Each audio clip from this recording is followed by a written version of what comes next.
యేసుక్రీస్తు నామములో మీ శుభ్రం తెలియజేస్తూ ఈరోజు చక్కని మాట చదువుకుందాం. అందం మోసకరమైనది, సౌందర్యం వ్యర్థం.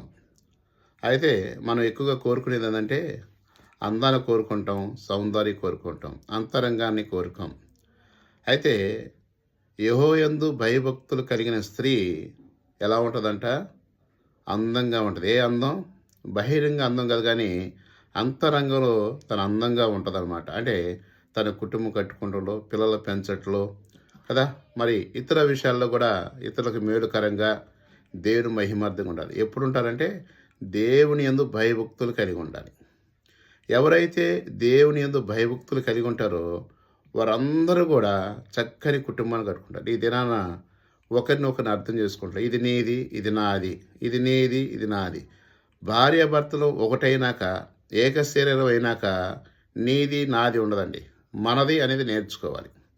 ప్రతి స్త్రీ, ప్రతి పురుషుడు కూడా మనది అనేది నేర్చుకోగలిగితే ఆ కుటుంబం అందంగా ఉంటుంది.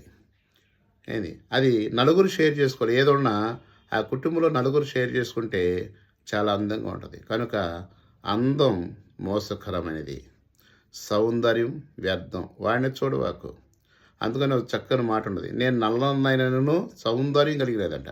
అంటే రూపం నలుపైన గాను అంతరంగం సౌందర్యంగా ఉండాలి. ఆ సౌందర్యం నువ్వు కోరుకోగలిగితే నీ కుటుంబం బాగుంటుంది. కనుక ఈ మాటలు దీవించునుగాక. ఆమేన్.